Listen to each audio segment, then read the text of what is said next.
Hello everyone, कैसे हैं आप सभी लोग। आशा करती हूँ आप सभी बहुत अच्छे होंगे। मेरा नाम है रितु चौधरी और मैं आप सभी के लिए लेकर आ गई हूँ करंट अफेयर्स की क्लास, जो कि आपके सभी कॉम्पिटिटिव एग्जाम के लिए बहुत ही इंपॉर्टेंट है। तो आइए शुरू करते हैं हम आज की अपनी क्लास। और आज की क्लास का फर्स्ट क्वेश्चन है आप सभी के सामने। फर्स्ट क्वेश्चन है, उत्तर प्रदेश की पहली ब्रेल लाइब्रेरी जो विशेष रूप से दृष्टिबाधित व्यक्तियों के लिए समर्पित है, कहाँ स्थापित की गई है? मेरठ, गोरखपुर, वाराणसी या लखनऊ? तो ये जो स्थापित की गई है वो की गई है आपके उत्तर प्रदेश के लखनऊ में। कहाँ स्थापित की गई है? लखनऊ में इसे स्थापित किया गया है। ये ब्रेल लाइब्रेरी किसके लिए है? ये दृष्टिबाधित लोगों के लिए है, यानी कि जो लोग देख नहीं सकते हैं उनके लिए इस लाइब्रेरी को स्थापित किया गया है। अब बात करें कि इसका विचार जो पहली बार है वो किसके मन में आया होगा? तो जो ब्रेल लिपि है वो जो पहली बार इसका विचार लुइस ब्रेल नाम के एक व्यक्ति थे, उनके मन में इसका विचार आया। क्यों आया? क्योंकि बचपन में एक एक्सीडेंट में उनकी आंखें चली गई थी, उन्हें देखना बंद हो गया था, जिस और पढ़ने के वो बहुत ज़्यादा शौकीन थे, तो जिसके चलते उनके मन में ये विचार आया और उन्होंने निर्माण किया ब्रेल लिपि का। कब आया, कब निर्माण किया था? तो 1821 में। लेकिन अगर हम बात करें भारत में इसका कब आगमन हुआ था, यानी कि भारत में ब्रेल लिपि कब लाई गई थी, तो भारत में लाई गई थी 1887 में। भारत में ब्रेल लिपि कब आई थी? 1887 में भारत में ब्रेल लिपि आई थी। इसी पर आधारित एक दिवस मनाया जाता है, विश्व ब्रेल दिवस। कौन सा दिवस मनाया जाता है? विश्व ब्रेल दिवस। विश्व ब्रेल दिवस किस दिन मनाया जाता है? तो ये आपका मनाया जाता है 4 जनवरी को। कब मनाया जाता है? 4 जनवरी के दिन विश्व ब्रेल दिवस मनाया जाता है। तो ये आपको याद रखना है। आगे इससे संबंधित ही जानकारी है। उत्तर प्रदेश सरकार ने राज्य की पहली ब्रेल लाइब्रेरी शुरू की है। कहाँ शुरू की गई है? तो ये शुरू की गई है डॉक्टर शकुंतला मिश्रा राष्ट्रीय पुनर्वास विश्वविद्यालय DSMNRU, लखनऊ में इसे शुरू किया गया है। ये स्वामी विवेकानंद सेंट्रल लाइब्रेरी की पहली मंजिल पर स्थित है और इसमें 4,000 से अधिक ब्रेल किताबें हैं, जो 54 स्नातक व स्नातकोत्तर पाठ्यक्रमों को कवर यहाँ करती हैं। कहाँ स्थापित है? तो यहाँ पर इसे स्थापित किया गया है। नेक्स्ट क्वेश्चन है आपका, भारत की पहली पूरी तरह पेपरलेस जिला न्यायपालिका का उद्घाटन कहाँ हुआ था? जो भारत की पहली पेपरलेस जो जिला न्यायपालिका है उसका उद्घाटन कहाँ हुआ है? जहां पर जो पेपर का यूज है वो 0 है, जो सभी काम है वहां डिजिटली होते हैं। तमिलनाडु, उड़ीसा, झारखंड या फिर केरल। तो पहली जो पेपरलेस जिला न्यायपालिका है इसका उद्घाटन किया गया है केरल में। कहाँ?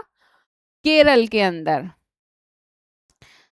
इससे संबंधित जानकारी, भारत के मुख्य न्यायाधीश यानी कि CJI सूर्यकांत ने 6 जनवरी को केरल के वायनाड जिले के कलपेट्रा में देश की पहली पूरी तरह पेपरलेस जिला न्यायपालिका का उद्घाटन किया है। अब यहाँ की सभी अदालतें पूरी तरह डिजिटल तरीके से संचालित होती हैं, जिससे केस फाइलिंग, जांच और जानकारी तुरंत उपलब्ध होती है। इससे न्याय तक पहुंचना आसान और लागत कम और पारदर्शिता ज्यादा है। इसमें जो पहले पेपर का काम होता था उसमें क्या होती थी? फाइलें आती थी, नीचे दबती रहती थी, नीचे दबती रहती थी। अब क्या है? सभी चीजें डिजिटल हैं, ऑन रिकॉर्ड हैं, तो बिना टाइम वेस्ट किए सभी चीजों को यहाँ पर देख सकते हैं और न्याय में भी यहाँ पारदर्शिता होगी। आगे नेक्स्ट है आपका, हाल ही में चर्चा में रहा मद्रास हेजहॉग भारत के किस क्षेत्र में स्थानिक है? पेनिनसुलर इंडिया, अंडमान और निकोबार द्वीप समूह, उत्तर पूर्व भारत या फिर पश्चिमी हिमालय? कहाँ पर ये स्थापित है? तो ये आपका स्थापित है पेनिनसुलर इंडिया के क्षेत्र में। आगे इससे रिलेटेड इंफॉर्मेशन है, थेरी जंगलों में मद्रास हेजहॉग पर अध्ययन शुरू हुआ है। स्थानीय नाम क्या है इसका? मुलेली। अध्ययन का क्षेत्र कौन सा है? तो थेरी जंगल तमिलनाडु में। कौन सा है इसके अध्ययन का क्षेत्र? थेरी जंगल है तमिलनाडु में। प्रजाति कौन सी है? तो मद्रास हेजहॉग, छोटा स्तनपाई। केवल कहाँ पाया जाता है? ये केवल आपका पेनिनसुलर इंडिया में ही पाया जाता है, यानी कि इस क्षेत्र में। इसमें कहाँ किस किस जगह पाया जाता है? तमिलनाडु, केरल, आंध्र प्रदेश और कर्नाटक के भी कुछ हिस्से में ये पाया जाता है। आवास कहाँ है इसका? तो सूखी झाड़ियां, कांटेदार जंगल या घास के मैदान, ये हैं इसके आवास स्थल। तमिलनाडु वन विभाग ने पहली बार थेरी जंगलों में मद्रास हेजोग पर अध्ययन शुरू किया है। इसे स्थानीय भाषा में मुलेली कहा जाता है, जिसका स्थानीय नाम है वो मुलेली है। ये छोटे स्तनपाई केवल पेनिनसुलर इंडिया में पाया जाता है। और कहाँ कहाँ पाया जाता है? तो ये मैंने आपको बता दिया, और इसका आवास स्थान क्या है वो भी मैंने आपको बता दिया। नेक्स्ट है केंद्रीय आयुर्वेदिक विज्ञान अनुसंधान परिषद CCRAS किस मंत्रालय के अंतर्गत कार्य करती है? स्वास्थ्य और परिवार कल्याण मंत्रालय, शिक्षा मंत्रालय, संस्कृति मंत्रालय या फिर आयुष मंत्रालय? तो ये जो काम करती है वो करती है आपका आयुष मंत्रालय के अंतर्गत। किस मंत्रालय के अधीन काम करती है? आयुष मंत्रालय के अधीन ये अपना काम करती है। क्या है पूरा नाम? Central council for research in Ayurvedic science, ये है इसका पूरा नाम।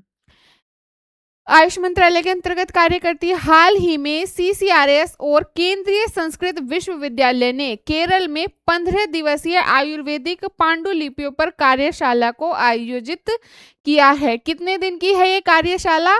15 दिवस की कार्यशाला है। किस लिए आयोजित की गई है? जो आयुर्वेदिक पांडुलिपियां हैं उसी पर आधारित ये जो कार्यशाला है वो आयोजित की गई है। ये कार्यशाला आयुर्वेदिक पांडुलिपियों के दस्तावेजीकरण, संरक्षण और शोध को बढ़ावा देने की एक राष्ट्रीय पहल का हिस्सा है। इस पहल का उद्देश्य आयुर्वेद ज्ञान के संरक्षण, प्रमाणीकरण और वैज्ञानिक शोध को मजबूत करना है। यानी कि जो पहल शुरू की गई है इसका जो मेन उद्देश्य है वो ये है कि जो हमारा आयुर्वेदिक ज्ञान है उसको संरक्षित किया जा सके, उसका हम संरक्षण कर सके, उसका हम प्रमाणीकरण कर सके। नेक्स्ट है आपके सामने भारतीय सेना की पहली महिला पायलट कौन बनी है जिन्हें रुद्र शस्त्र हेलीकॉप्टर उड़ाने की योग्यता मिली है? ये पहली महिला हैं जिन्हें रुद्र शस्त्र हेलीकॉप्टर उड़ाने की क्या मिली है? योग्यता मिली है। अवनी चतुर्वेदी, भावना कांत, मोहन सिंह या हंसजा शर्मा? तो ये कौन है? ये है आपकी हंसजा शर्मा। कौन है ये? हंसजा शर्मा, जिन्हें रुद्र शस्त्र हेलीकॉप्टर उड़ाने की योग्यता प्राप्त हुई है।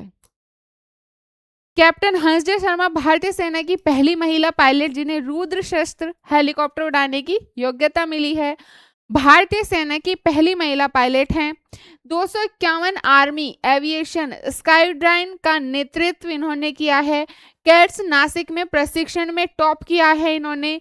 साथ ही सिल्वर चीता ट्रॉफी पाने वाली पहली महिला अधिकारी भी ये हैं। नेक्स्ट है हाल ही में चर्चा में आया गिलबर्ट हिल। गिलबर्ट हिल किस राज्य में स्थित है? ये हाल ही में चर्चा में रहा है। तो ये जो गिलबर्ट हिल है ये किस राज्य में है? महाराष्ट्र, गुजरात, कर्नाटक या फिर केरल? तो ये जो हिल है ये है आपका महाराष्ट्र में। कहाँ है ये हिल? ये आपका महाराष्ट्र के अंदर है। कहाँ है? महाराष्ट्र के अंदर है। अगर हम इस गिलबर्ट हिल की बात करें तो इसकी ऊंचाई कितनी है? ये जो हिल है इसकी जो ऊंचाई है वो है आपकी 200 फीट। कितनी है इसकी ऊंचाई? अगर हम इसकी ऊंचाई की बात करें तो 200 फीट इसकी ऊंचाई है, या मीटर में कहें तो 61 मीटर जो इसकी है वो ऊंचाई है।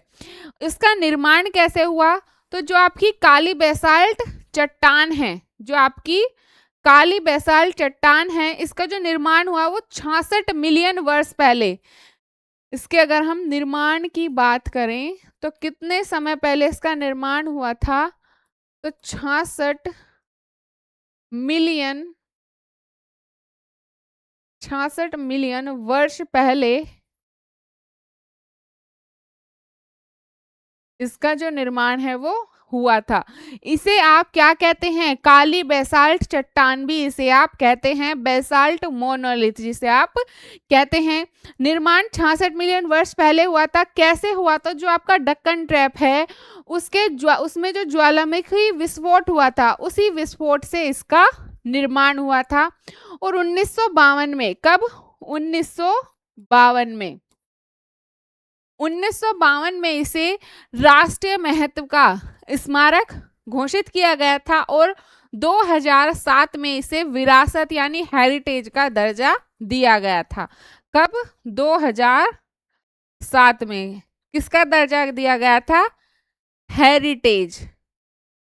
हेरिटेज यानी विरासत का दर्जा इसे 2007 में दिया गया था। और 1952 में क्या, किस चीज के लिए घोषित किया गया था? राष्ट्रीय महत्व का स्मारक इसे घोषित किया गया था। राष्ट्रीय महत्व का स्मारक, राष्ट्रीय महत्व का स्मारक इसे घोषित किया गया था। तो ये दोनों चीजें आपको याद रखनी है। आगे है इससे रिलेटेड कुछ। बोर्ड हो गया है हैंग।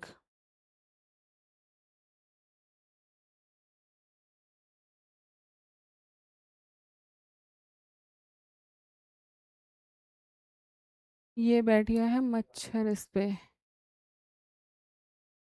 इससे संबंधित जानकारी, ये महाराष्ट्र के अंधेरी में स्थित है। महाराष्ट्र के भी कहाँ? महाराष्ट्र के अंधेरी क्षेत्र में स्थित है। विशेषता 200 फीट ऊंचा है, ये मैंने अभी बताया। काले बेसाल्ट पत्थर का दुर्लभ मोनोलिथ है ये। इतिहास 66 मिलियन वर्षों से ज्वालामुखी विस्फोटों से इसका निर्माण हुआ है डक्कन ट्रैप में। वैश्विक जो महत्व है वो दुनिया में केवल 3 ऐसी संरचनाएं हैं। दुनिया में जो जैसी इसकी संरचना है ऐसी 3 संरचनाएं हैं पूरे विश्व में। अन्य 2 कौन सी हैं? तो वो है आपकी डेविल्स टावर जो कि अमेरिका में है, और एक है आपकी जॉइंट्स काजवे जो कि नॉर्दर्न आयरलैंड में है। ये इसके अलावा ये 2 संरचनाएं और हैं। तो ये आपको याद रखनी है कि इसके जैसी सिर्फ और सिर्फ 3 संरचनाएं हैं पूरे विश्व में। पहली ये है और 2 डेविल्स टावर और जॉइंट्स काजवे है। नेक्स्ट है, भारतीय रेलवे ने भारत की पहली तरलीकृत प्राकृतिक गैस यानी LNG diesel dual fuel DEMU train Gujarat के किस स्थान पर शुरू की है? गांधीनगर, सूरत, साबरमती या फिर वडोदरा? कौन सी ट्रेन है इंडियन रेलवे की LNG ड्वेल फ्यूल डेम्यू? कौन सी है? Dual fuel DEMU. तो ये गुजरात के किस स्थान से शुरू की गई है? तो इसे शुरू किया गया है साबरमती से। कहां से शुरू किया गया है? साबरमती से इसे शुरू किया गया है।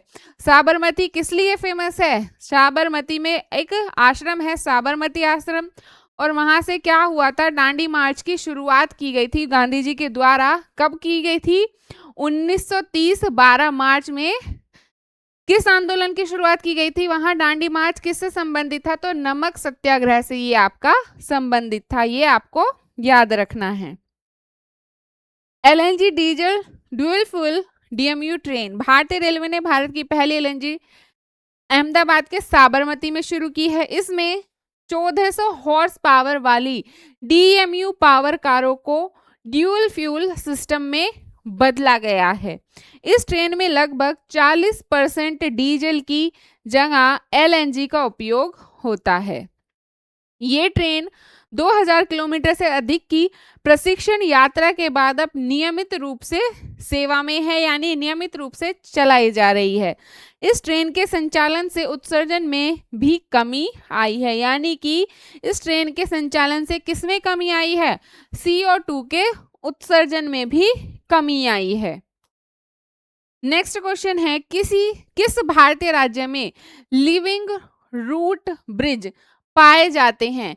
इस टाइप के जो लिविंग रूट ब्रिज होते हैं, यानी कि जो पेड़ों की जड़ों से इस तरह से ये जो ब्रिज बने हुए हैं, ऐसे ब्रिज भारत के कौन से राज्य में पाए जाते हैं? मेघालय, सिक्किम, असम या फिर मणिपुर? जल्दी से बताएंगे। ऐसे जो ब्रिज हैं वो भारत के किस राज्य में पाए जाते हैं?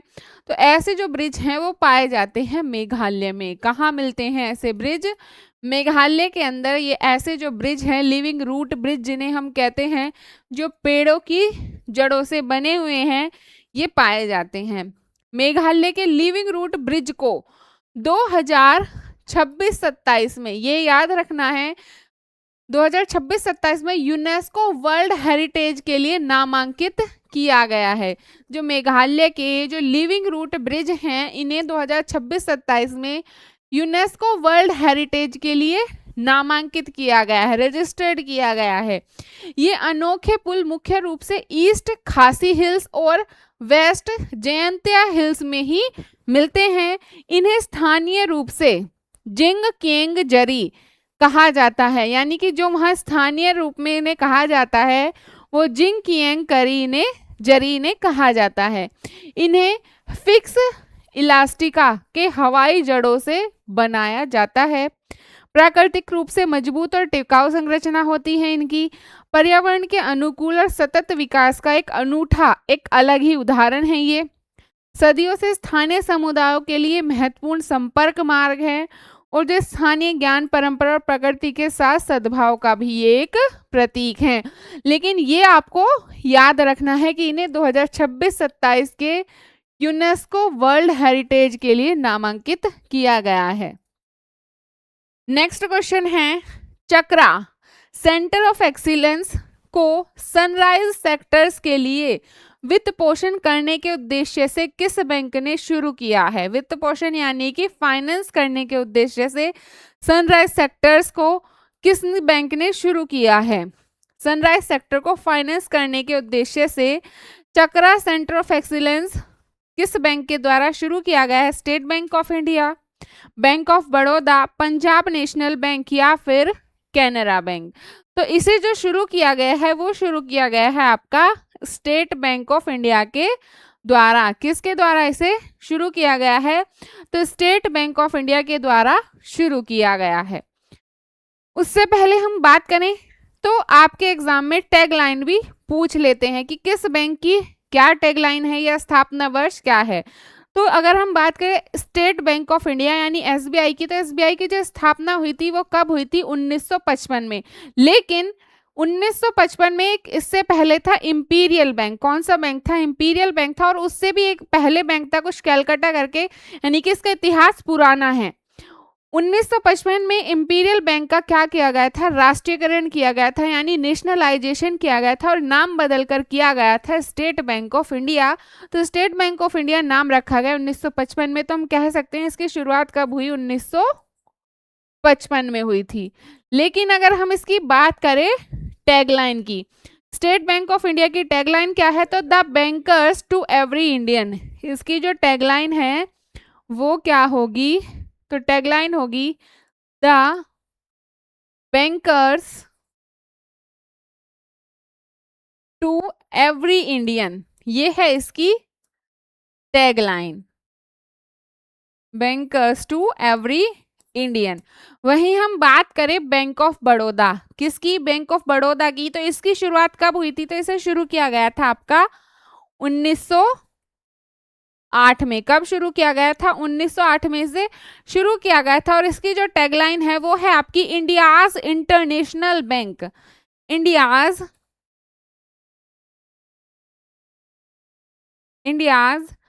इंटरनेशनल बैंक, इंटरनेशनल बैंक, ये है इसकी टैगलाइन। उसके बाद हम बात करते हैं पीएनबी यानी कि पंजाब नेशनल बैंक।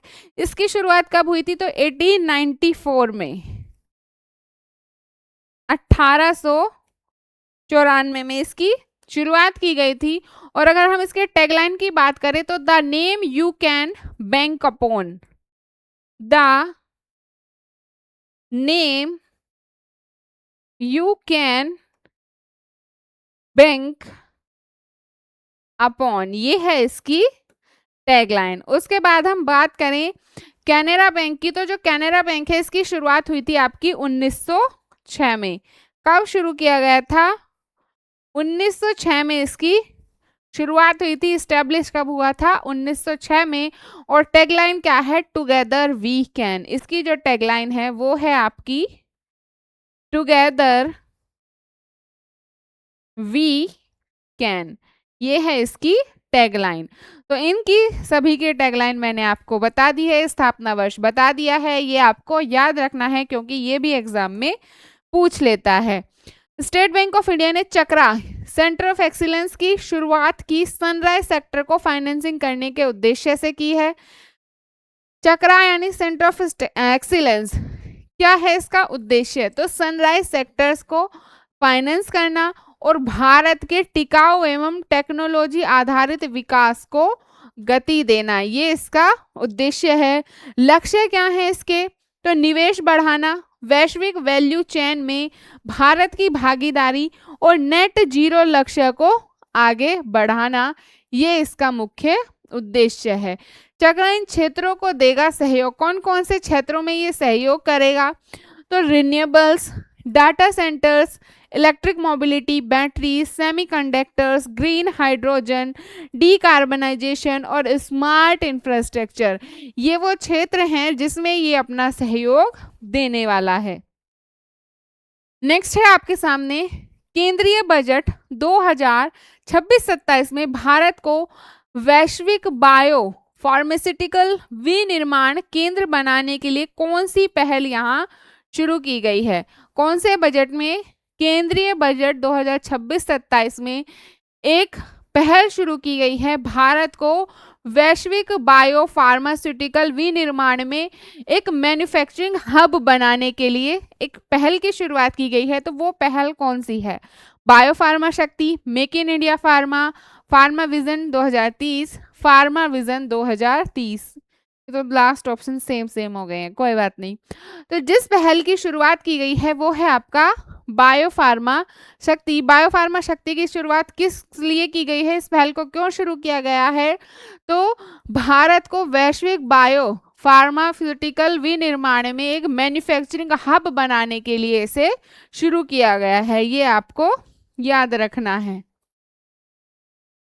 केंद्रीय वित्त मंत्री ने बजट 2026-27 में इस पहल की घोषणा की है। याद रखना है कि इस पहल की घोषणा कब की गई है? तो जो 2026-27 का बजट आया है उसमें इसकी घोषणा की गई है। किसके द्वारा की गई है? तो केंद्रीय वित्त मंत्री के द्वारा की गई है। केंद्रीय वित्त मंत्री कौन है? ये आप क्लास के बाद कमेंट बॉक्स में कमेंट करके जरूर बताइएगा। क्या उद्देश्य है? तो भारत को बायो फार्मास्यूटिकल विनिर्माण का वैश्विक केंद्र बनाना, यानी कि इसका मैन्युफैक्चरिंग हब बनाना है भारत को। इसीलिए जो आपकी बायो फार्मा शक्ति है इसकी शुरुआत की गई है, इस पहल को शुरू किया गया है। जैविक दवाओं और बायोसिमिलर्स के घरेलू उत्पादन को बढ़ावा मिलेगा इससे। 3 नए national institute of pharmaceutical education and research स्थापित किए जाएंगे। ये है इसके रिलेटेड जो इसकी इंफॉर्मेशन थी। इस पहल से कौन कौन से लाभ होने वाले हैं? तो बायोफार्मा क्षेत्र में निवेश और विकास को बढ़ावा मिलेगा। साथ ही आत्मनिर्भर भारत के तहत दवाओं में आत्मनिर्भरता बढ़ेगी और स्वस्थ भारत और नेट जीरो लक्ष्य को भी यहाँ इससे समर्थन मिलने वाला है। तो ये थे हमारे आज की क्लास के क्वेश्चन। क्लास आपको कैसी लगी ये आप ज़रूर बताएं। साथ ही अगर आप चैनल पर नए हैं तो जल्दी से चैनल को सब्सक्राइब कर ले। ये है हमारा यूट्यूब चैनल। चैनल पर नए हैं तो जल्दी से सब्सक्राइब कर ले, साथ ही बेल आइकन भी प्रेस कर दें और अपने सभी दोस्तों के साथ चैनल को शेयर कर दें। आपको इस क्लास की जो पीडीएफ है, आपको अगर कुछ चीज़ें यहाँ बोर्ड पे क्लियरली नहीं दिख रही तो इसकी क्लास की जो पीडीएफ है वो आपको मिलती है हमारे इस टेलीग्राम चैनल पर। यहाँ आप जाकर चैनल को ज्वाइन कर सकते हैं। इससे चैनल पे जो भी आएगा, क्लास हो, कोई भी इससे कोई भी इंफॉर्मेशन हो से रिलेटेड, वो सभी चीज़ें आपको यहाँ इसी टेलीग्राम चैनल पर मिल जाएंगी। तो टेलीग्राम चैनल आप ज्वाइन कर सकते हैं। आज के लिए इतना ही, अब मिलेंगे नेक्स्ट क्लास में। Thank you very much.